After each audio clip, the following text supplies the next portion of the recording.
नमस्कार दोस्तों, स्वागत है आप सभी का हमारे यूट्यूब चैनल पे। पिछले वीडियो में हमने जो है कि जो 72 बीपीएससी का जो पेपर होने वाला है 26 जुलाई को, इसके रिगार्डिंग जो करंट अफेयर की सीरीज़ स्टार्ट की थी, उसका फर्स्ट पार्ट जो है कि हमने कंप्लीट कर लिया था। इसमें टोटल 8 पेजेज़ हमने कंप्लीट किया था। अब इसके बाद से ये इसका जो है क्या है पार्ट नंबर 2 है, जिसमें जो है कि हम बाकी करंट अफेयर्स को देखेंगे। तो चलिए शुरू करते हैं। फर्स्ट वन जो हमारा टॉपिक है ये है हेल्थ एंड डिजिटल गवर्नेंस में। इसमें देख लेते हैं कि क्या-क्या हमारे एग्ज़ाम के पर्सपेक्टिव से इम्पोर्टेंट है। तो पहला है हमारा यूविन प्लेटफ़ॉर्म, इसके बारे में देख लेते हैं। ये जो नोडल मिनिस्ट्री है, जो इस प्लेटफ़ॉर्म को जो है कि हैंडल करती है, ये है ministry of health and family welfare, आपको याद रखना है। Now core purpose of this platform is backbone of universal immunisation programme. जो हमारा यूनिवर्सल इम्यूनाइज़ेशन प्रोग्राम है, इसका क्या है बैकबोन है, इसी के थ्रू डील होता है। टारगेट कौन-कौन है? ये है प्रेग्नेंट वुमेन एंड चिल्ड्रन। बहुत ज़्यादा इम्पोर्टेंट है आपके एग्ज़ाम के पर्सपेक्टिव से कि मिनिस्ट्री कौन है और साथ ही में जो है कि कौन-सा जो है कि टारगेट ग्रुप है। तो जो टारगेट ग्रुप कौन-सा है हमारा? प्रेग्नेंट वुमेन है और साथ ही में चिल्ड्रन है। इसमें और जो इम्पोर्टेंट चीज़ें हैं कि इसको क्या किया गया है, इंटीग्रेट किया गया है directly link with Abha accounts. और मल्टीलिंगुअल है। तो ये जो चीज़ें हैं इसमें से जो यूविन प्लेटफ़ॉर्म के बारे में क्या है इम्पोर्टेंट है। तो आपको जो है कि इनको एक बार देख लेना है कि ministry of health and family welfare के अंदर में ये प्लेटफ़ॉर्म जो है कि हैंडल होता है।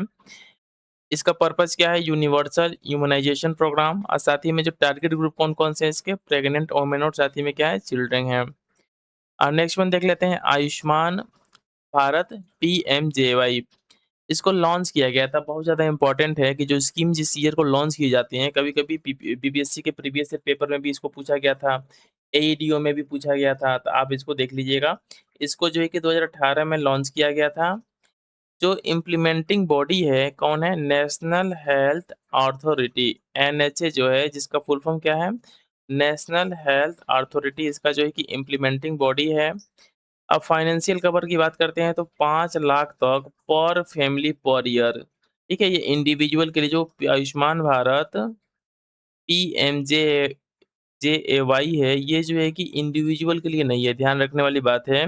ये 5 लाख पर फैमिली पर ईयर, ये स्कीम के अंदर में क्या है फाइनेंशियल कवर इंक्लूडेड है। मेडिकल स्कोप की बात करते हैं तो सेकेंडरी और साथ ही में टेरिटरी केयर जो है इसके अंदर में आते हैं, प्राइमरी नहीं आता है, ध्यान रखने वाली बात है।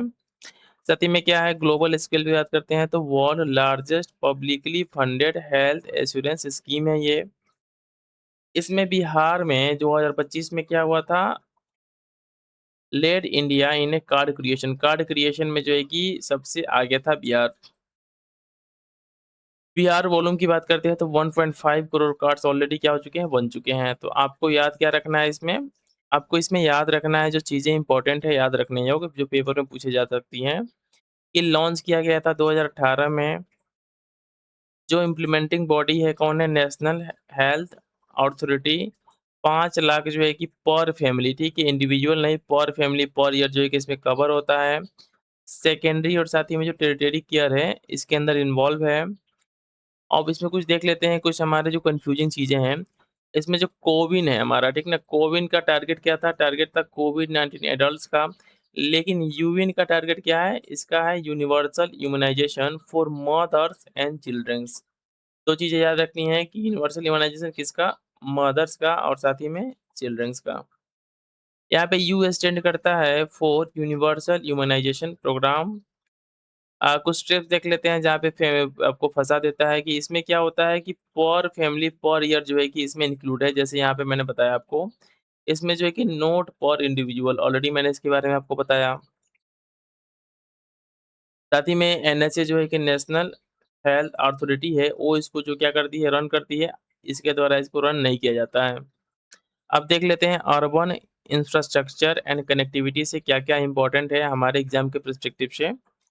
तो यहाँ पे हमारा जो है कि स्कीम या पोर्टल है, तो फर्स्ट वन क्या है? एनयूआईएस ब्लूप्रिंट। तो रिसेंट में इसको लॉन्च किया गया था। इसको जो है कि NIUA with ministry of housing and urban affairs, इसके द्वारा क्या किया था, हैंडल किया जाता है। एनआईयूए का फुल फॉर्म क्या है? National institute for urban affairs और इसका जो है कि पर्पस देख लेते हैं क्या है, share digital stock for smart urban governance, A strategy and design document, not a single app कोई नहीं है, ये क्या है, एक तरीके से स्ट्रेटजी है और साथ ही में क्या है, डिजाइन डॉक्यूमेंट है। दूसरा देख लेते हैं भारत माला परियोजना, उसको जो है कि लॉन्च किया गया था 2017 में, बहुत ज़्यादा इंपॉर्टेंट है। ये जो भारत माला परियोजना है, इसको जो है कि किस ईयर लॉन्च किया गया था? तो 2017 में लॉन्च किया गया था। किस मिनिस्ट्री के अंदर में आता है? तो ministry of road transport and highway by NHAI, national highway authority of India के थ्रू क्या होता है, ये इम्प्लीमेंट होता है। अब पर्पस क्या है? Economic corridors, feeder, border roads and port connectivity पे क्या करता है, ये काम करता है। इसके अंदर में जो भारतमाला परियोजना है, इसके अंदर में हाईएस्ट सेक्शन रोड लेंथ है, किसको दिया गया है? राजस्थान को मिला है। तो आपको जो है कि एकदम रट लेना है कि जो भारतमाला परियोजना है, इसके अंदर में जो हाईएस्ट सेक्शन रोड लेंथ है, किसको है?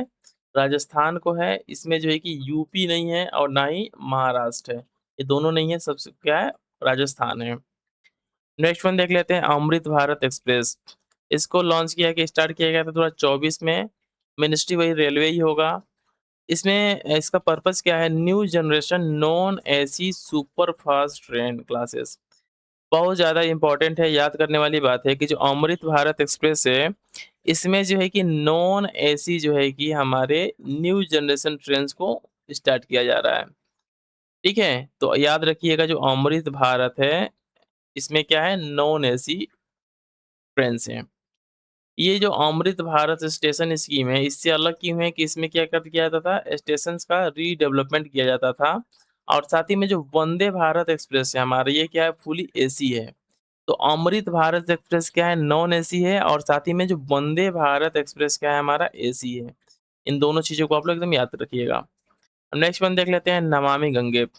ये जो हमारा स्टार्ट हुआ था 2014 में, जल शक्ति मंत्रालय, इसके अंदर में इसका पर्पस क्या है? Ganga rejuvenation, sewage treatment plants and afforestation. तो 3 पर्पस है इसका कि गंगा नदी का पुनरुद्धार, सीवेज ट्रीटमेंट और साथ ही में एफोरेस्टेशन को बढ़ावा देना। बॉडी की बात करते हैं, कौन इम्प्लीमेंट करता है? तो एनएमसीजी नोट द सीपीसीबी। याद रखने वाली बात है कि ये जो एनएमसीजी हमारी बॉडी है, ये क्या करती है? नमामि गंगे को इम्प्लीमेंट करती है, सीपीसीबी नहीं करता है। अब कुछ चीज़ों को यहाँ देख लेते हैं कि Namami Gange funded the Munger sewage work. जो मुंगेर में सीवेज वर्क का हो रहा है, क्योंकि मुंगेर से आप ऑलरेडी पता होगा कि गंगा नदी वहाँ से फ्लो होती है। तो जो सीवेज वर्क वाला जो भी है वहाँ पे क्या हुआ, नमामि गंगे स्कीम के अंदर में उसको हैंडल किया जा रहा है। भारतमाला देख लेते हैं, target economic corridors, inter corridors and the feeder routes, border and the coastal roads and the port connectivity implemented largely through the National Highway Authority of India। इसके द्वारा क्या होता है? लार्जली इम्प्लीमेंट होता है। नेक्स्ट वन देख लेते हैं, हमारा एग्रीकल्चर एंड इंफ्रास्ट्रक्चर स्कीम से इसमें क्या क्या इंपॉर्टेंट है, जो हमारा 72 बीपीएससी में क्वेश्चन जो हमारे संभावित क्वेश्चन है जो पूछे जा सकते हैं। तो पहला है हमारा किसान ऋण पोर्टल। इसको लॉन्च किया गया था 2023 में। इसका कोर पर्पस क्या था? Streamline short term agriculture credit, जिसको ऐसे हम गाँव में क्या किसान क्रेडिट कार्ड इकोसिस्टम के थ्रू ऐसे जानते हैं। इसका की फंक्शन क्या था? Offer a single transparent view of farmer loan data, interest, subvention claims and promote repay incentives. इसके पहले बिफोर पोर्टल के पहले बात करते हैं, तो claims are routed by RBI and NABARD, are now fully centralised process. अभी क्या है, ये जो हमारा जो एग्रीकल्चर क्रेडिट है फुली सेंट्रलाइज्ड प्रोसेस हो गया है। तो जो हमारा किसान ऋण पोर्टल है, इसको स्टार्ट किया गया था, मैं फिर से थोड़ा रिपीट कर देता हूँ, 2023 में। कोर पर्पस क्या था? Streamline short term agriculture credit. साथ ही में क्या था, इसके पहले आरबीआई और नाबार्ड के द्वारा ये हैंडल होता था, लेकिन अब क्या है, फुली सेंट्रलाइज्ड प्रोसेस के थ्रू ये हैंडल होता है।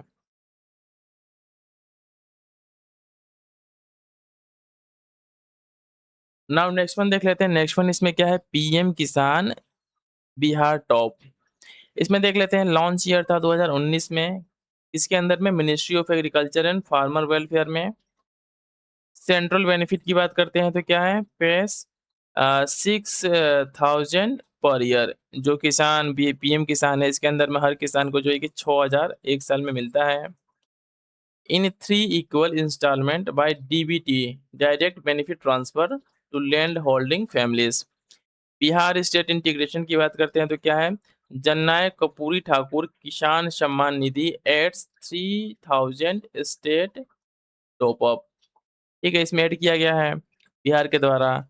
टोटल कंबाइंड पे आउट विल नाउ 9,000, जो कि बिहार बजट 26-27 में इसको जो है कि अनाउंस किया गया है। नेक्स्ट वन देख लेते हैं हमारा पीएम धन धान्य कृषि योजना।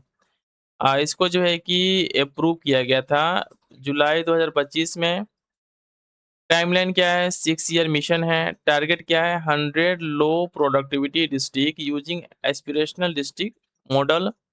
मैकेनिज्म की बात करते हैं तो क्या है? Converges about 36 existing schemes across the 11 departments. और एग्जाम के पर्सपेक्टिव से देखें तो क्या है? It is a district target convergence scheme, not a direct income transfer scheme like PM किसान।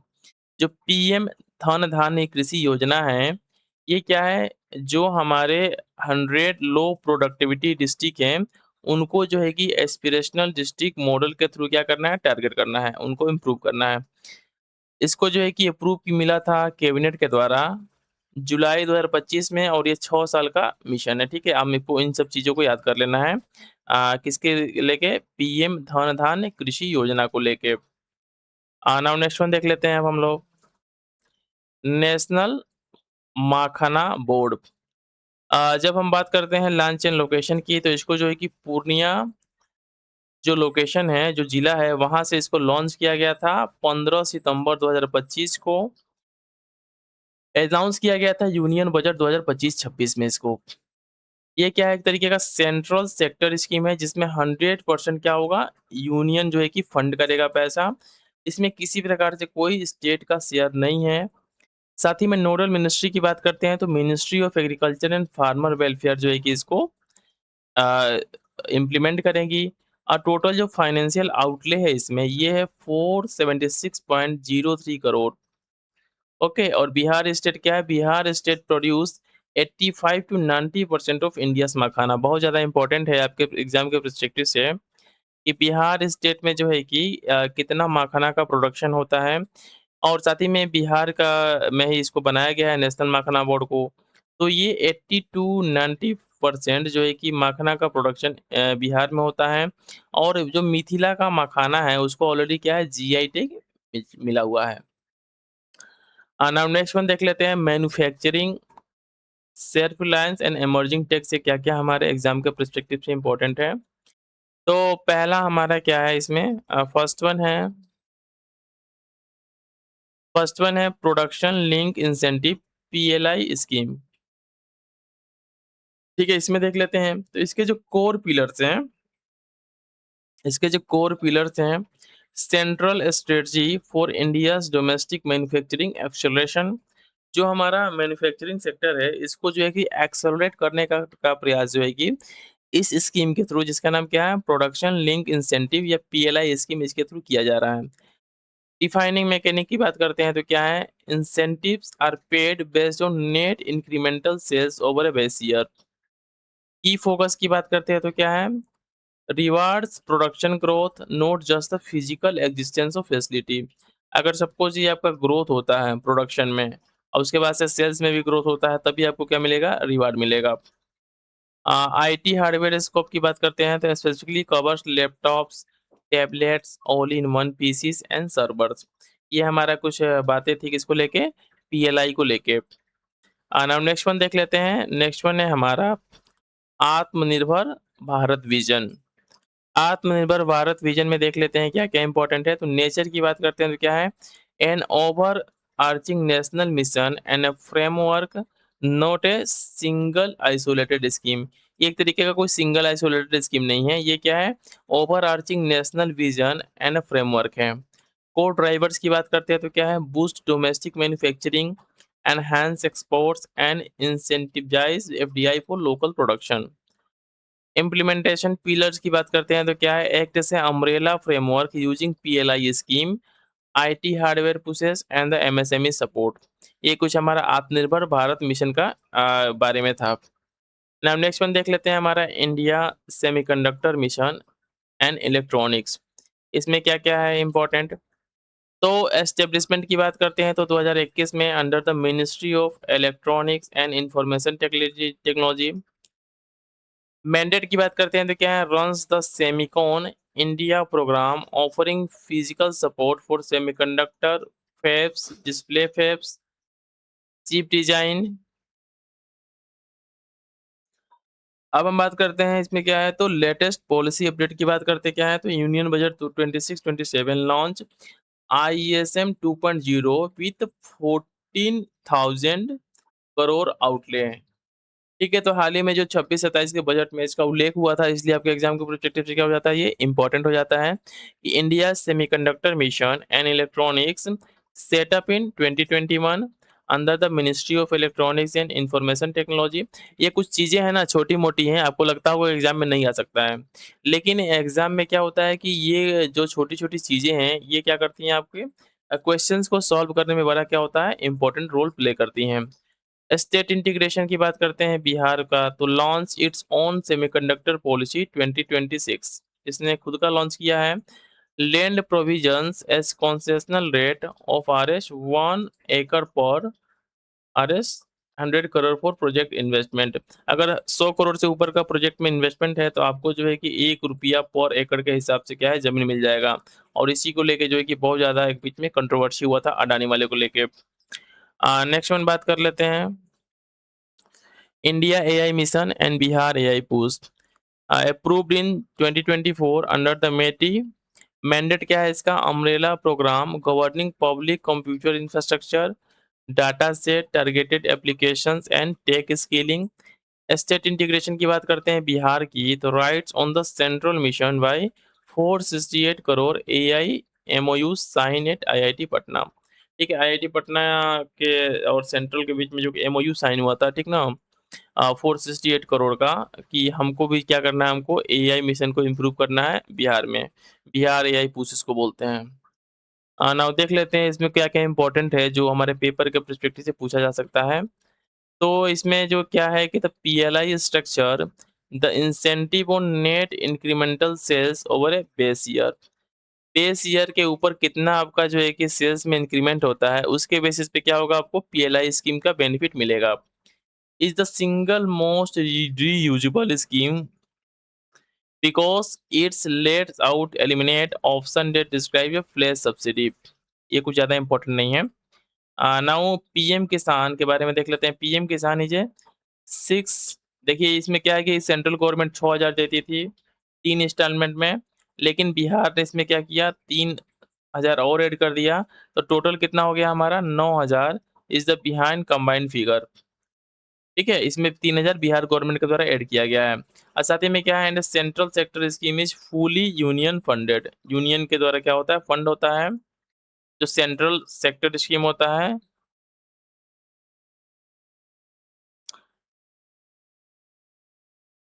ठीक है। नाउ नेक्स्ट वन देख लेते हैं, रूरल प्रॉपर्टी एंड वोमेन लिवलीहुड्स पे क्या क्या हमारा जो है कि इम्पोर्टेंट है। तो पहला स्कीम क्या है, हमारा स्वामित्व स्कीम है, इसको देख लेते हैं। जो स्वामित्व स्कीम है इसका फुल फॉर्म है survey of villages and mapping with improvised technology in village areas. जो हमारा स्वामित्व स्कीम है इसका जो है कि फुल फॉर्म क्या है, फुल फॉर्म है survey of villages and mapping with improvised technology in village areas. Nodal ministry की बात करते हैं तो क्या है, run by the ministry of panchayati raj. जो पंचायती राज हमारा मिनिस्ट्री है इसके द्वारा क्या होता है, ये रन किया जाता है। कोर आउटपुट की बात करते हैं तो issues rural property cards giving villagers clear records of rights over inhabited land. Technology use की बात करते हैं तो क्या है, employees drones for survey and continuously operating reference section, जिसको कोर्स बोलते हैं, for precious geo referencing.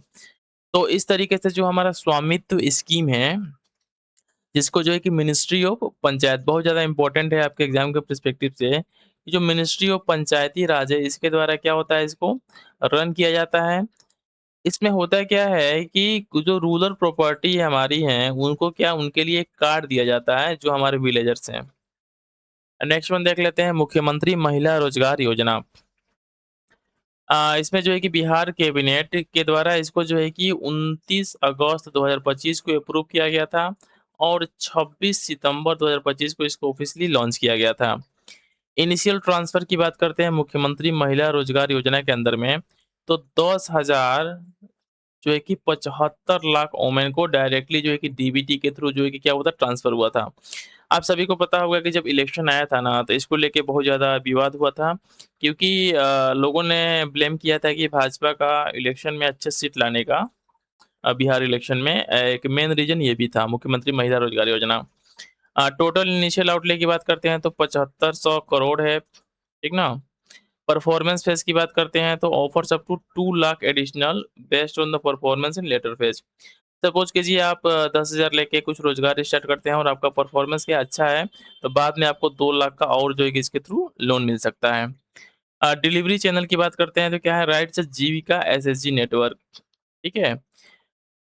Bihar rural livelihood promotion society under the rural development department, जो जीविका के थ्रू ही क्या होता था, इम्प्लीमेंट होता था। सेंट्रल मॉडल की बात करते हैं तो backed by the DAY NRA model. अब कुछ कॉन्सेप्ट देख लेते हैं जो हमारे एग्जाम में क्या है पूछे जा सकते हैं। तो जो स्वामित्व मिनिस्ट्री है, ठीक है, कौन पंचायती राज के अंदर में होता है, ये डील होता है। स्कीम आर की अर्थमेटिक की बात करते हैं, अ, तो 10,000 मिलता है और साथ ही में परफॉर्मेंस अच्छा हुआ तो 2 लाख और मिल जाएगा। अब देख लेते हैं environment and energy efficiency programmes में क्या-क्या हमारे एग्जाम के पर्सपेक्टिव से इम्पोर्टेंट है। पहला स्कीम देख लेते हैं, इसमें स्कीम क्या है, मिस्टी। बजट जो 2023-24 का था, इंडियन गवर्नमेंट का, उसमें जो है कि इसको स्टार्ट किया गया था। इसके अंदर में ministry of environment, forest and climate change. MISHTI का पर्पस क्या था, mangrove afforestation along the coastal line. जो कोस्टल लाइन है ना, उसके अलोंग जो है कि मैंग्रोव का जो एफोरेस्टेशन वगैरह हो रहा है हमारा, ठीक है, उसको रिड्यूस करना और उसपे क्या करना, मैंग्रोव की जो संख्या है उसको इंक्रीज करना, मिस्टी प्रोग्राम का लक्ष्य था। मिशन लाइफ की बात कर लेते हैं, तो कॉप 26 जो ग्लासगो में हुआ था 2021 में, इसमें जो है कि इसको स्टार्ट किया गया था ministry of environment, forest and climate change के द्वारा। पर्पस क्या था, sustainable life style behaviour and change movement, ये था इसका कुछ पर्पस। एनसीएपी जो है कि 2019 में इसको लॉन्च किया गया था, मिनिस्ट्री ऑफ, वही जो है कि हमारा एनवायरनमेंट मिनिस्ट्री के द्वारा। पर्पस क्या था, national clean air programme cut particulate pollution in non attainment cities. पेट की बात कर लेते हैं, ये बीई का एक मैकेनिज्म है, जो मिनिस्ट्री ऑफ पावर के अंदर में हमारा आता है, ब्यूरो ऑफ एनर्जी एफिशिएंसी, इसके द्वारा क्या होता है, ये इम्प्लीमेंट किया जाता है। इसका पर्पस क्या है, market based industrial energy efficiency, tradable energy saving certificate, एक तरीके का क्या क्या है, पेट हमारा ट्रेडेबल एनर्जी सेविंग सर्टिफिकेट है। तो कुछ चीज़ों को मैं फिर से रिपीट कर देता हूँ क्योंकि आपके एग्जाम के पर्सपेक्टिव से क्या है, इम्पोर्टेंट है। तो जो हमारा मिस्टी प्रोग्राम है, ठीक है, इसकी पर्पस की बात कर लेते हैं। मैंग्रोव से हमारा रिलेटेड है मिस्टी। मिशन लाइफ कॉप 26 ग्लासगो 2021 में इसको जो है कि लॉन्च किया गया था। सस्टेनेबल लाइफ स्टाइल और साथ ही में एक तरीके का क्या है, चेंजिंग मूवमेंट है। एनसीएपी 2019 में लॉन्च किया गया था, नेशनल क्लीन एयर प्रोग्राम है। पेट क्या है हमारा, एक तरीके का ट्रेडेबल एनर्जी सेविंग सर्टिफिकेट है। अब देख लेते हैं कुछ डिजिटल पब्लिक इंफ्रास्ट्रक्चर से हमारा कि कौन-कौन से हमारे इम्पोर्टेंट जो चीज़ें हैं, जो कि एग्ज़ाम के पर्सपेक्टिव से इम्पोर्टेंट है। तो पहला देख लेते हैं UPI, unified payment interface, launch किया गया था 2016 में। डेवलपिंग बॉडी की बात करते हैं तो क्या एनपीसीआई है, national payment corporation of India. Global scale पे क्या है, world largest real time payment rail है ये। आर्किटेक्चर की बात करते हैं तो क्या है, forms one core layer of the India stack alongside Aadhaar and DigiLocker. अब नेक्स्ट वन बात कर लेते हैं एनपीसीआई, जो क्या करती है, इसको डेवलप, जिसने इसको डेवलप किया था, national payment corporation of India. इसको स्टेब्लिश किया गया था 2008 में। जो एनपीसीआई है हमारा, फाउंडिंग बॉडीज़ की बात करते हैं तो क्या है, RBI and Indian bank association के द्वारा इसको जो है कि क्रिएट किया गया था। स्टैट्यूटरी फ्रेमवर्क की बात करते हैं तो क्या है, establish under the payment and settlement system act 2007। ठीक है, इसके अंदर में क्या किया था, इसको स्टैट्यूटरी फ्रेमवर्क है, इसके अंदर में एस्टेब्लिश किया गया था। अब कुछ कोड देख लेते हैं जो हमारे एग्जाम के प्रिस्क्रिप्टिव क्या है, इंपॉर्टेंट है। Operator VS regulator. तो इसमें जो कि डे टू डे जो ऑपरेशन होता है, ठीक ना, यूपीआई का, ये होता है किसके थ्रू, एनपीसीआई के थ्रू होता है, आरबीआई के थ्रू नहीं होता है। तो अगर इस तरीके से एक स्टेटमेंट फ्रेम होता है कि the day to day operation of UPI is from RBI, तो ये स्टेटमेंट क्या होगा, गलत होगा। आरबीआई की रोल की बात कर लेते हैं तो क्या होता है, the RBI act strictly as a promoter and the regulator, not the operational manager. ये दोनों में क्या है, डिफरेंस है, और आपको यहाँ पे अच्छे से इस चीज को समझ लेना है। अब देख लेते हैं कुछ हमारा स्कीम्स वगैरह देख लेते हैं, जो ऑलरेडी हमने कुछ स्कीम्स ऊपर देखा था। देखिए यहाँ पे यूविन ऑलरेडी हमने देखा, health and family welfare, universal immunisation platform है, built on the CoWIN for mothers and the children not a covid adults. Ayushman Bharat PMJAY 2018 में इसको लॉन्च किया गया था नेशनल हेल्थ अथॉरिटी के द्वारा। 5 लाख जो है कि पर फैमिली पर ईयर जो है कि इसमें बेनिफिट मिलता है सेकेंडरी और टेरिटरी केयर में। NUIS ब्लूप्रिंट, ये क्या है हमारा, share digital stock for smart urban governance. Bharatmala Pariyojana 2017 में स्टार्ट किया गया था इसमें, road transport and highway NHAI के द्वारा। इसमें जो है कि राजस्थान में क्या है, मैक्सिमम सेक्शन है construction of all roads under the Bharatmala परियोजना।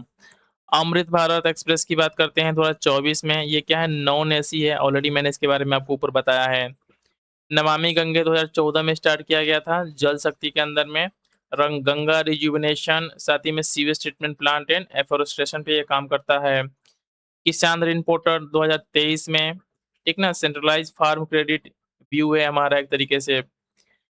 पीएम किसान 2019 में एग्रीकल्चर एंड फार्मर वेलफेयर 6000 जो है कि ट्रांसफर होता था इसके अंदर में, पीएम किसान के अंदर में, जिसमें जो है कि 3000 जो है कि ये बिहार स्टेट ने ऐड करके टोटल क्या हो गया है, 9000 हो गया है कंबाइन। नेक्स्ट वन देख लेते हैं, पीएम धन धान्य कृषि योजना 2025 में। इसमें क्या है कि जो 100 लो प्रोडक्टिविटी डिस्ट्रिक्ट है, उनको जो है कि 6 ईयर के अंदर में क्या है, एक तरीके का कन्वर्जेंस मिशन है, इम्प्रूवमेंट करना है। नेशनल माखाना बोर्ड 2025 में इसको बनाया गया था।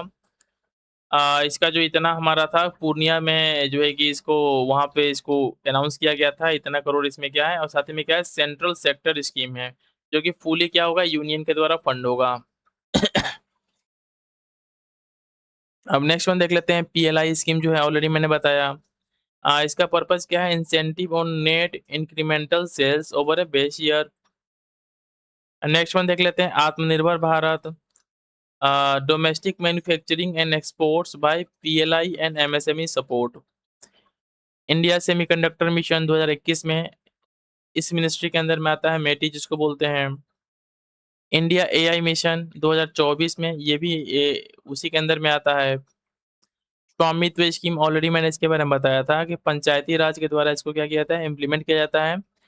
पर्पस क्या है कि जो हमारे लैंड होल्डर्स हैं, उनको जो है कि एक तरीके का क्या करना, कार्ड देना। मुख्यमंत्री महिला रोजगार योजना 2025 में स्टार्ट किया गया था। 10,000 जो है कि इसमें ट्रांसफर किया गया, और बाद में अगर सपोज कीजिए कि अच्छा खासा आपका रहता है परफॉर्मेंस, तो 2 लाख एक्स्ट्रा दिया जाएगा। नेक्स्ट वन देख लेते हैं, जीविका, बहुत ही फेमस स्कीम है बिहार का। रूरल डेवलपमेंट जो डिपार्टमेंट है, इसके द्वारा जो है कि ये इसको इम्प्लीमेंट करने वाली बॉडी है। मेनली फोकस क्या है इसमें, वोमेन्स को लेके फोकस है। मिस्टी 2023 में ऑलरेडी ऊपर हमने पढ़ा है इसके बारे में, मैंग्रोव से रिलेटेड है। मिशन लाइफ, ये जो क्या है, सस्टेनेबल लाइफ स्टाइल मूवमेंट है। इसको जो है कि कोप 26 में ग्लासगो में जो हुआ था, वहाँ पे इसको लॉन्च किया गया था। NCAP clean air cut particulate pollution, इससे रिलेटेड है 2019 में। पेट क्या है हमारा, एक तरीके का ट्रेडेबल सर्टिफिकेट है। जिसको जो है कि ब्यूरो ऑफ एनर्जी एफिशिएंसी के द्वारा जो है कि दिया जाता है। तो ये हमारे कुछ साथ ही में यूपीआई को देख लेते हैं। 2016 में स्टार्ट किया गया था। एनपीसीआई इसको जो है कि अ, ये रन करता है। साथ ही में क्या है operated by NPCI, world largest real time payment rail India stock layer, ठीक है? खेलो इंडिया 2018 में youth affairs and sports, grassroot sports, youth university and winter games, ठीक है? ये कुछ हमारे स्कीम्स वगैरह थे जो फिर से रिपीट हो गई और आपको जो है कि अच्छा खासा इसमें क्या हो गया होगा, याद हो गया होगा। अब इस साल देख लेते हैं कि क्या संभावना है कि किस तरीके के क्वेश्चन जो है कि हमारे बीपीएससी के पेपर में पूछे जा सकते हैं। तो पहला क्या है हमारा यूविन with health and the universal immunisation programme. दूसरा है Svamitva with panchayati raj, India semiconductor mission and the India AI mission both with the MeitY and the PET with the Bureau of Energy Efficiency under the Power Ministry of Power and the National Makhana Board at Purnia as a central sector scheme। याद रखिएगा central sponsored scheme नहीं है, central sector scheme है।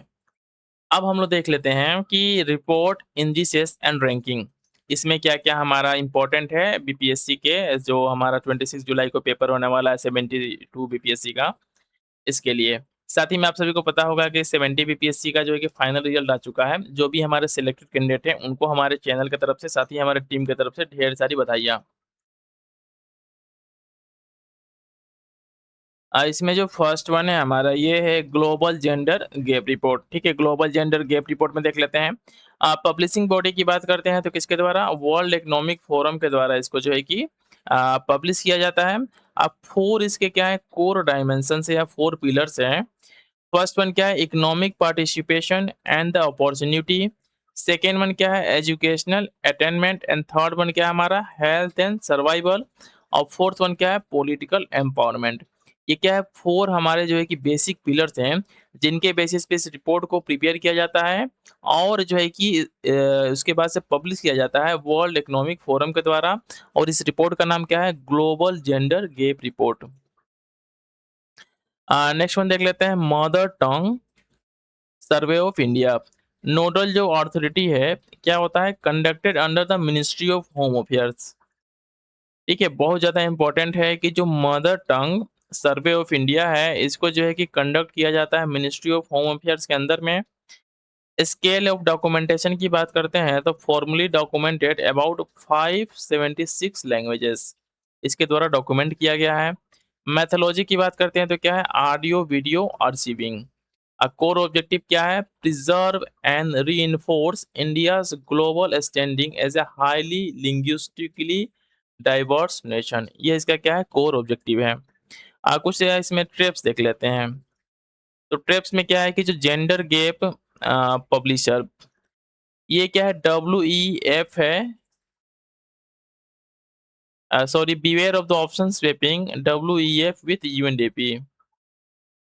WEF और साथ ही में UNDP दोनों मिलके एक रिपोर्ट पब्लिश करते हैं। इनका नाम क्या है? जनरल इनइक्वालिटी इंडेक्स, ठीक है? तो इससे क्या है, हमको कंफ्यूज नहीं होना है कि जेंडर गैप जो हमारा रिपोर्ट है WEF ही पब्लिश करता है, ठीक ना? लेकिन जब हम बात करते हैं जेंडर इनइक्वालिटी इंडेक्स, तो ये पब्लिश कर किया जाता है WEF विथ यूएनडीपी, ठीक है? साथ ही में वर्ल्ड बैंक से भी आपको कंफ्यूज नहीं होना है। तो फिर से मैं रिपीट कर देता हूँ यहाँ पे। देखिए जो gender gap global gender gap report है, इसको जो है कि पब्लिश किया जाता है, जो ग्लोबल जेंडर गैप रिपोर्ट है इसको पब्लिश किया जाता है वर्ल्ड इकोनॉमिक फोरम के द्वारा। लेकिन हम जब बात करते हैं जेंडर इनइक्वालिटी इंडेक्स की, तो इसको जो है कि लॉन्च किया जाता है WEF और यूएनडीपी के द्वारा। और साथ ही में अगर ऑप्शन में इस तरीके से फ्रेम हो, वर्ल्ड बैंक दिया हुआ हो, तो उसको भी लेके आपको कंफ्यूज नहीं होना है। नेक्स्ट वन बात कर लेते हैं, लिंग्विस्टिक सर्वे मिनिस्ट्री। तो क्या है हमारा? ये मिनिस्ट्री ऑफ होम अफेयर है, ठीक ना? इससे आपको किसी चीज़ से कंफ्यूज नहीं होना है कि मिनिस्ट्री ऑफ होम अफेयर से क्या करती है? Mother tongue survey of India करवाती है। इसके अंदर में 576 लैंग्वेजेस जो है कि ऑलरेडी डॉक्यूमेंट किए जा चुके हैं। अब देखो ट्रैप्स की बात कर लेते हैं इसमें।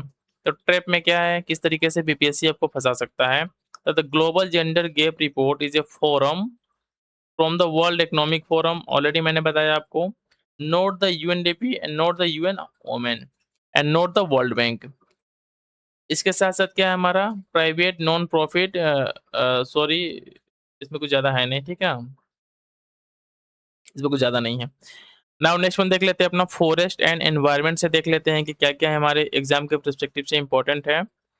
साथ ही में मैं आप सभी को बता दूँ कि इसका पीडीएफ आपको जो है कि फ्री ऑफ कॉस्ट हमारे टेलीग्राम चैनल पे मिल जाएगा, जिसका लिंक आपको जो है कि हमारे डिस्क्रिप्शन में मिल जाएगा। वहाँ से जाके आप इसको डाउनलोड करके पढ़ सकते हैं। अब पहला क्या है India state of forest report 2023 publishing body की बात करते हैं तो क्या है फॉरेस्ट सर्वे ऑफ इंडिया के द्वारा क्या किया जाता है इसको पब्लिश किया जाता है। नोडल मिनिस्ट्री की बात करते हैं तो क्या है ministry of environment forest and climate change.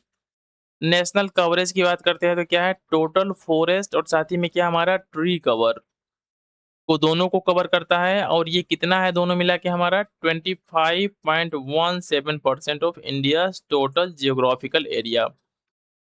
बहुत ज़्यादा इंपॉर्टेंट है बहुत ज़्यादा आपके एग्जाम के परस्पेक्टिव से कि इसमें जो है कि जो हमारा आईएसएफआर रिपोर्ट 2023 है इसमें जो है कि जो टोटल हमारा फॉरेस्ट कवर साथ ही में ट्री कवर है ये 225.17% है इंडिया टोटल जियोग्राफिकल एरिया का। अब देखिए थोड़ा-सा रैंकिंग वगैरह देख लेते हैं इसमें हम लोग स्टेट रैंकिंग ब्रेकडाउन्स की बात कर लेते हैं। तो largest forest area in Madhya Pradesh क्या है इस पे टॉप पे है। जब हम बात करते हैं कि सबसे ज़्यादा फॉरेस्ट कवर कहाँ पे है? तो कहाँ पे है? मध्य प्रदेश में है। और जब बात करते हैं लार्जेस्ट ट्री कवर की, ठीक है? ये देखिए यहाँ पे ध्यान रखने वाली बात है कि यहाँ पे क्या है? फॉरेस्ट कवर है और यहाँ पे क्या है? ट्री कवर है। जब ट्री कवर की बात करेंगे तो फर्स्ट पे क्या आता है हमारा? महाराष्ट्र आता है, सेकंड पे क्या आता है? राजस्थान आता है और थर्ड पे क्या आता है हमारा? उत्तर प्रदेश आता है। तो इनमें जो है कि आपको बिल्कुल कन्फ्यूज़ नहीं होना है कि जब हम बात करेंगे लार्जेस्ट फॉरेस्ट एरिया की तो ये हमारा क्या होगा मध्य प्रदेश। लेकिन जब हम बात करेंगे लार्जेस्ट ट्री कवर की तो ये हमारा होगा महाराष्ट्र फर्स्ट पे, राजस्थान सेकंड पे और उसके बाद से क्या आएगा उत्तर प्रदेश थर्ड पे। बहुत लोग राजस्थान को देख के कंफ्यूज हो जाएंगे कि राजस्थान में कहाँ से पेड़ आ गए। तो आपको कंफ्यूज नहीं होना है, इन डाटा को क्या कर लेना है, रट लेना है कि महाराष्ट्र फर्स्ट पे है, राजस्थान सेकंड पे है, उत्तर प्रदेश थर्ड पे है। अब हम बात कर लेते हैं in terms of forest cover percentage relative to geographical area कि हमारा परसेंटेज के टर्म में देख लेते हैं कि कौन सबसे ज़्यादा कहाँ पे फॉरेस्ट कवर है अथवा ट्री कवर है। तो इसको जो है कि 2 कैटेगरी में बाँटा जाता है, ठीक है? पहला क्या है हमारा ओनली स्टेट में, जब हम ओनली स्टेट में बात कर लेते हैं तो पहले पे क्या आता है हमारा मिज़ोरम आता है। 85.34% of its total land area is under forest cover, making the highest among the all states. Second पे आता है हमारा अरुणाचल प्रदेश 79.33% और थर्ड पे आता है हमारा मेघालय। अब सेकंड के बाद से जो थर्ड पे आता है स्टेट हमारा ये है क्या है मेघालय। कितना है यहाँ पे 76.00% है। तो आपको जो है ना एकदम रट लेना है, एकदम फिर से मैं रिपीट कर देता हूँ कुछ चीज़ों को, जो डाटा हमारे एग्ज़ाम के पर्सपेक्टिव से इम्पोर्टेंट है। जब हम बात करते हैं किसकी लार्जेस्ट फॉरेस्ट एरिया की तो मध्य प्रदेश होगा। ट्री कवर की बात करेंगे तो महाराष्ट्र फर्स्ट पे होगा, राजस्थान सेकंड पे, उसके बाद से क्या होगा यूपी होगा। जब हम बात करेंगे in term of percentage, percentage की टर्म में हम जब बात करते हैं तो परसेंटेज के टर्म में जो है कि हमारा स्टेट्स को 2 कैटेगरी में बाँटा गया है। पहला कैटेगरी क्या है among the all Indian states और जब हम यूटी को भी कंबाइन कर लेते हैं तो हमारा क्या होता है थोड़ा-सा अलग हो जाता है रैंकिंग।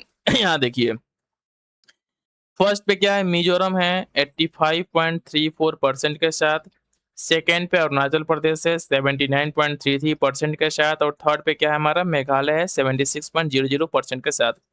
जब हम दोनों को इंक्लूड कर लेते हैं स्टेट और यूटी को तो फर्स्ट पे क्या आ जाता है हमारा लक्षद्वीप आ जाता है 91.33% के साथ जो कि क्या है highest overall in country. Mizoram second पे आ जाता है, थर्ड पे आ जाता है हमारा अंडमान एंड निकोबार आइसलैंड 81.62% के साथ। तो बिल्कुल कंफ्यूज नहीं होना है। जब हम स्टेट्स की ओनली बात करेंगे तो मिजोरम फर्स्ट पे, अरुणाचल प्रदेश सेकंड पे, उसके बाद से मेघालय होगा। जब हम यूटी को भी क्या करेंगे इंक्लूड कर लेंगे तो हमारा लक्षद्वीप जो है कि फर्स्ट पे हो जाएगा, मिजोरम सेकंड पे हो जाएगा और Andaman and Nicobar island third पे हो जाएगा।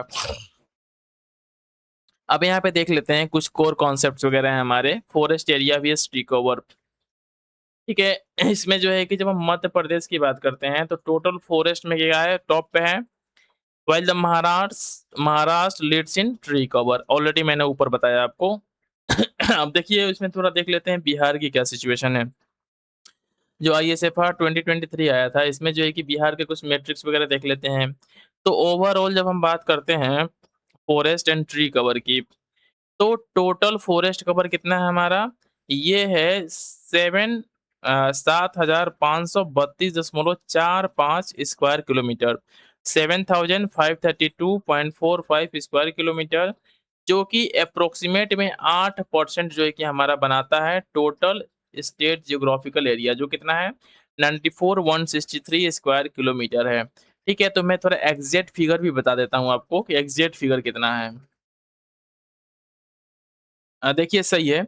ठीक है, बहुत लोगों के पास क्या है ओल्ड डाटा पड़ा हुआ है, तो बहुत लोग क्या बोलते हैं 7 के अप्रोक्सीमेट में कुछ बोलते हैं 7.8 या समथिंग। लेकिन जो अप्रोक्सीमेट डाटा हमारा कितना है 8% का ही है। तो आपको याद रखना है कि 7,532.45 स्क्वायर किलोमीटर में और साथ ही में परसेंटेज के टर्म में टोटल जियोग्राफिकल एरिया का 8% के नियर अबाउट क्या है हमारा बिहार में फॉरेस्ट कवर है। अब ट्री कवर की बात करते हैं तो कितना है 2,371 स्क्वायर किलोमीटर, जो कि 2.7% है total state geographical area.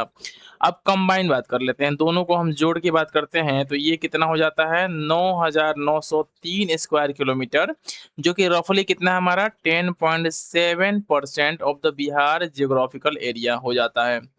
Growth की बात करते हैं तो क्या है कि forest cover increased by 151 square kilometre, about 2.05% increase हुआ है कंपेयर टू 2021 रिपोर्ट। ठीक है, तो ये हमारा था बिहार से रिलेटेड डाटा, जो कि बहुत ज़्यादा इंपॉर्टेंट है आपके एग्जाम के पर्सपेक्टिव से, तो मैं फिर से इन चीज़ों को रिपीट करूंगा। जब हम बात करते हैं overall forest and tree cover की, तो बिहार का जो टोटल फॉरेस्ट कवर है ये रहा हमारा 7,532.45 स्क्वायर किलोमीटर, जो कि 8% हो जाता है total geographical area of Bihar, जो कितना है 94.163 स्क्वायर किलोमीटर है। टोटल ट्री कवर की बात करते हैं तो कितना है 2,371 स्क्वायर किलोमीटर, जो कि 2.7% है स्टेट के जियोग्राफिकल एरिया के। कंबाइंड ग्रीन कवर की बात करते हैं तो कितना है 9,903 स्क्वायर किलोमीटर, जो कि 10.7% हो जाता है टोटल जियोग्राफिकल एरिया का।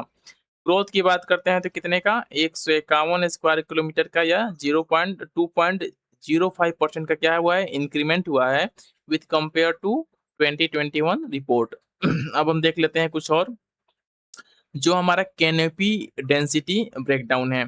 तो पहला क्या है, जो वेरी डेंस फॉरेस्ट की बात करते हैं तो कितना है 333 स्क्वायर किलोमीटर है, जिसका हाईएस्ट कंसंट्रेशन का है हमारा वेस्ट चंपारण डिस्ट्रिक्ट में है। आप सभी को पता होगा कि वहीं पे क्या है हमारा वाल्मीकि टाइगर रिजर्व है, साथ ही में क्या है हमारा शिवालिक का एक्सटेंशन भी वेस्ट चंपारण डिस्ट्रिक्ट में ही मिलता है आपको।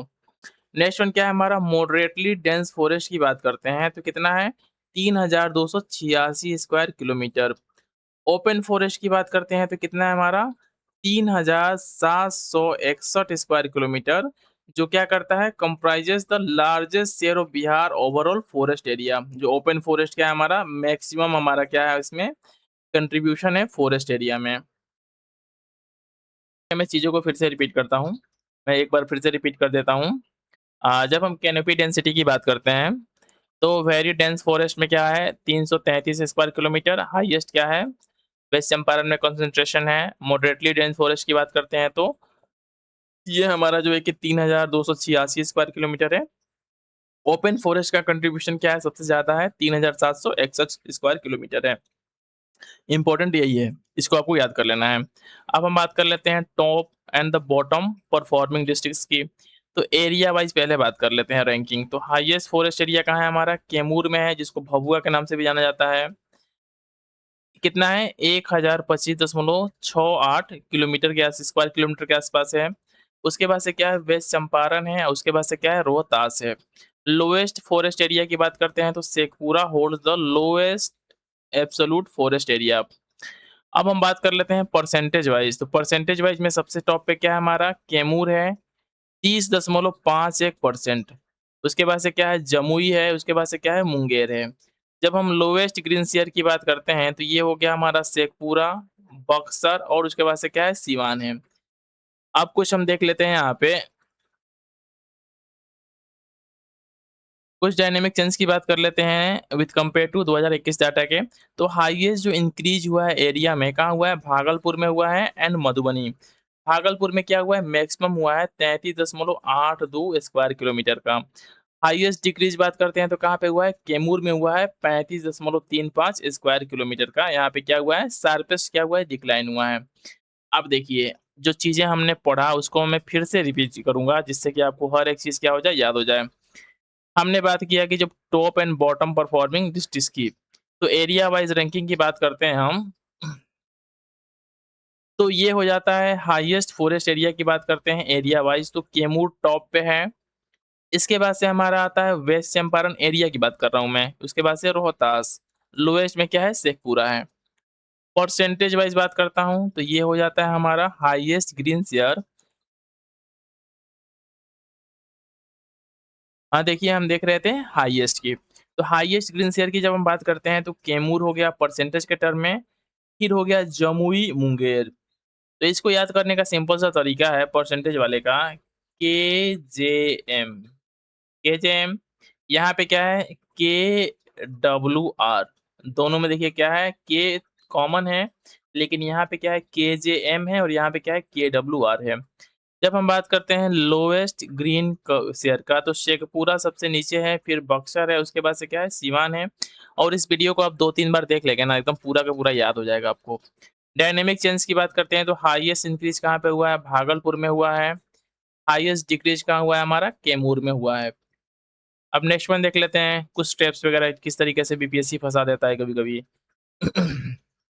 ऑलरेडी मैंने बताया कि ट्री कवर साथ ही में जो फॉरेस्ट कवर अलग अलग होते हैं। लार्जेस्ट फॉरेस्ट एरिया की बात करते हैं तो मध्य प्रदेश हो गया।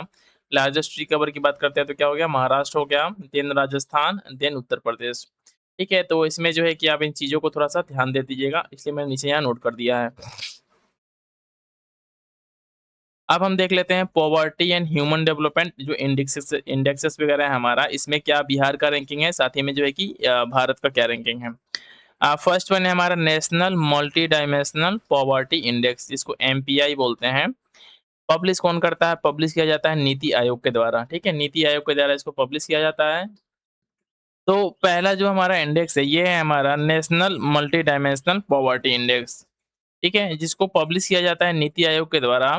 साथ ही में टेक्निकल पार्टनर्स की बात करते हैं तो इसमें क्या है हमारा, Oxford poverty and human development initiative OPHI and the United Nations development programme UNDP क्या है, इसके टेक्निकल पार्टनर्स हैं। तो फिर से मैं रिपीट करता हूँ, जो national multi dimensional poverty index है, इसको नीति आयोग के द्वारा पब्लिश किया जाता है। लेकिन टेक्निकल पार्टनर्स में ये हमारे दो क्या है, टेक्निकल पार्टनर्स है इसमें। फ्रेमवर्क मैट्रिक देख लेते हैं क्या है, 3 कोर डायमेंशंस हैं। पहला क्या है, हेल्थ है, एजुकेशन है और उसके बाद से क्या है, स्टैंडर्ड ऑफ लिविंग है, जो कि टोटल जो है कि 12 डिस्टिंक्ट इंडिकेटर्स बनाते हैं मिलके। डाटा सोर्स की बात करते हैं, drawn from the national family health survey, जो NFHS का रिपोर्ट होता है हमारा, उसी के थ्रू क्या होता है, ये डाटा कलेक्ट किया जाता है। The 2023 updated release on the NFHS 5 as a baseline. Bihar state का स्पेसिफिक देख लेते हैं, जो NFHS 5 था बेस, उसमें क्या था हमारा बिहार स्टेट का। इसमें फर्स्ट वन देख लेते हैं हमारा क्या है, बिहार स्टेट स्पेसिफिक में कि head count ratio 33.76% of the population was multidimensionally poor, ranking as the highest among the all Indian state. जितने भी हमारे इंडियन स्टेट्स हैं उनमें जो सबसे ज्यादा पुअर्स हैं हमारे क्या है, बिहार में ही है।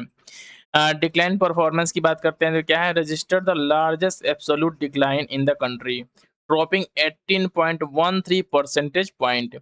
मतलब कि लगभग में जो है कि हमारा 18.13% की जो गरीबी में क्या था, कमी हुआ है। ये जो कितना था हमारा, जो NFHS 4 था, इस समय क्या था 51.89% था, जिसको रिड्यूस करके कितना कर दिया गया है, 13.76 कर दिया गया है। कितने का रिड्यूस हुआ है? 18.13% का रिड्यूस हुआ है। और ये बहुत ज़्यादा इंपॉर्टेंट डाटा है क्योंकि आपके पेपर में बार-बार जो है कि इससे क्वेश्चन पूछे गए हैं। तो ठीक है, ये बहुत ज़्यादा इंपॉर्टेंट है एनएफएचएस जो है कि 5 का डाटा। इसमें वॉल्यूम शिफ्ट की बात करते हैं तो 3.77 crore people in Bihar successfully exited multi dimensional poverty between इतना-इतना। मतलब 15-16 से लेके 19-21 के बीच में 3.77 करोड़ लोगों को जो है कि बिहार में मल्टी डायमेंशनल पॉवर्टी से बाहर निकाला गया है। बहुत ही इंपॉर्टेंट डाटा है। आप कुछ और चीज़ों को देख लेते हैं, कैपेबिलिटी पॉवर्टी मेजर सीपीएम। पहले इसको ही देख लेते हैं। जो ये था इसको रिपीट में कर देता हूँ क्योंकि बहुत ज़्यादा इम्पोर्टेंट है। इसमें बिहार स्पेसिफिक जो डाटा है हमारा क्या है, बहुत ज़्यादा इम्पोर्टेंट है जो कि एनएफएचएस 5 के बेस पे है। हेड काउंट रेशियो की बात करते हैं तो 33.76% जो है कि पॉपुलेशन बिहार की मल्टी डायमेंशनली क्या है, पुअर है। डिक्लाइन परफॉर्मेंस की बात करते हैं तो क्या है, सबसे ज़्यादा डिक्लाइन भी पॉवर्टी में मल्टी डायमेंशनल पॉवर्टी में हुआ है। कितने का? 18.13 का, जो कि पहले जो है कि एनएफएचएस 4 में 51.89 था। 18.13% का डिक्लाइन हो गया, कितना हो गया है? 33.73% हो गया है। वॉल्यूम के टर्म में कितना हुआ है? 3.77 करोड़ पीपल को जो है कि मल्टी डायमेंशनल पॉवर्टी से बाहर किया गया है। ठीक है? नाउ नेक्स्ट वन देख लेते हैं। दूसरा है इसी में हमारा कैपेबिलिटी पॉवर्टी मेजर, इसको देख लेते हैं। तो जो कैपेबिलिटी पॉवर्टी मेजर सीपीएम है, इसको पब्लिश किया जाता है किसके द्वारा? यूएनडीपी के द्वारा। कोर फिलॉसफी की बात करते हैं, क्या है? Focuses strictly on the human capability deficits and the deliberately omits income metrics. इसके 3 कोर जो है कि हमारे क्या है, कंपोजिट इंडिकेटर्स हैं। पहला क्या है? चाइल्ड malnutrition, फीमेल लिटरेसी, और इसके बाद से क्या है? Illiteracy and the health care access gap. In 3 indicators पे जो है कि यूएनडीपी के द्वारा कैपेबिलिटी पॉवर्टी मेजर्स को प्रिपेयर किया जाता है। आपके एग्जाम के पर्सपेक्टिव से इंपॉर्टेंट है, चीज़ें कभी-कभी मिक्स करके दी जाती हैं। तो फिर से मैं रिपीट करता हूँ, कैपेबिलिटी पॉवर्टी मेजर यूएनडीपी के द्वारा डेवलप किया जाता है। इसके 3 कोर जो है कि कंपोजिट इंडिकेटर्स हैं। Child malnutrition, female literacy, illiteracy and the health care access gap. Now next one बात कर लेते हैं, हमारा ह्यूमन डेवलपमेंट इंडेक्स। बहुत ज़्यादा इंपॉर्टेंट है, आपके पेपर में बार-बार पूछा जाता है, एचडीआई। इसको जो है कि पब्लिश किया जाता है किसके द्वारा? यूएनडीपी के द्वारा। साथ ही में इसके कोर 3 जो है कि डायमेंशंस हैं। पहला क्या है? लॉन्ग एंड हेल्थी लाइफ, जिसको लाइफ एक्सपेक्टेंसी बोलते हैं। नॉलेज, जिसको एजुकेशन के में लेते हैं। और उसके बाद से क्या है? Decent and standard of living. Gross national income जो है कि क्या है, इसका बेस है। पहला क्या है हमारा? लॉन्ग एंड हेल्थी लाइफ, जिसको जो है कि लाइफ एक्सपेक्टेंसी के थ्रू मेजर करते हैं। नॉलेज को मेजर करते हैं एजुकेशन के थ्रू। और डिसेंट स्टैंडर्ड ऑफ लिविंग को मेजर करते हैं gross national income per capita. अब देखिए, इसमें जो है कि कुछ चीज़ें हैं जो कन्फ्यूजन है, और साथ ही में क्या आपके एग्जाम के पर्सपेक्टिव से इंपॉर्टेंट है, मैं बता देता हूँ कि जो सीपीएम है, ठीक है, कैपेबिलिटी पॉवर्टी मेट्रिक है, ये क्या है? Under the 5 underweight, female illiteracy and the birth without train without birth attendant. ठीक है, इसमें कुछ ज़्यादा ऐसे कुछ है नहीं। दूसरा क्या है? MPI to 3 dimensions in 12 indicators. वो चीज़ें ऑलरेडी मैं आपको बता चुका हूँ, इसमें कुछ ज़्यादा है नहीं ऐसा। नाउ नेक्स्ट वन है हमारा health education and learning matrix. Already जो है कि वीडियो थोड़ा 1 घंटे का हो चुका है, ठीक ना? तो आज का सेशन हम लोग यहीं रहने देते हैं। अब बाकी जो चीज़ें बची हैं इसमें, उसको जो है कि हम लोग नेक्स्ट वीडियो में कवर कर लेंगे, ठीक ना? Thanks for watching. पहले मैं एक और चीज़ बता दूँ आपको कि इसका जो है कि जो घटना सार का जो सार संग्रह आता है, उसको भी मैं जो है कि अपने चैनल पे अपलोड कर दूंगा। जो उसके जो है कि स्टार्ट के कुछ पन्ने हैं, वो भी क्या होते हैं, आपके पेपर के लिए हेल्पफुल होंगे। तो उसको भी जल्दी अपलोड कर दिया जाएगा। थैंक्स फॉर वॉचिंग, मिलते हैं नेक्स्ट वीडियो में।